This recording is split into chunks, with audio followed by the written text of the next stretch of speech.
Indian യുവതാരം യശസ്വി ജയ്സ്വാൾ ആഭ്യന്തര ക്രിക്കറ്റിൽ ടീം മാറാൻ ഒരുങ്ങുന്നു.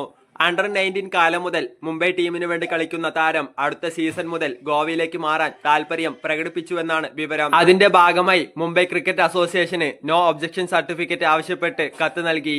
അർജുൻ ടെണ്ടുൽക്കർ, സിദ്ധേഷ് ലാഡ് എന്നീ താരങ്ങൾ നേരത്തെ മുംബൈയിൽ നിന്നും ഗോവയിലേക്ക് ടീം മാറിയിട്ടുണ്ട്. 2024-25 സീസണിലെ രഞ്ജി ട്രോഫിയിൽ യശസ്വി ജയ്സ്വാൾ മുംബൈക്കായി കളിച്ചിരുന്നു. ഇന്ത്യൻ താരങ്ങൾ ആഭ്യന്തര ടെസ്റ്റ് ടൂർണമെന്റ് കളിക്കണമെന്ന് BCCI നിർദ്ദേശിച്ചിട്ടുണ്ട്.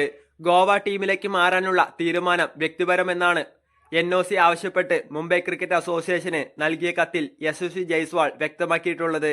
നിലവിൽ IPL-ൽ രാജസ്ഥാനു വേണ്ടി കളിക്കുന്ന യശസ്വി ജയ്സ്വാൾ ബാറ്റിംഗിൽ നിറമങ്ങലിലാണ്. 3 മത്സരങ്ങളിൽ നിന്നായി 11.3 ശരാശരിയിൽ 34 റൺസാണ് ഓപ്പണർ നേടിയിട്ടുള്ളത്. 106.25 ആണ് യശസ്വി ജയ്സ്വാളിന്റെ സ്ട്രൈക്ക് റേറ്റ്.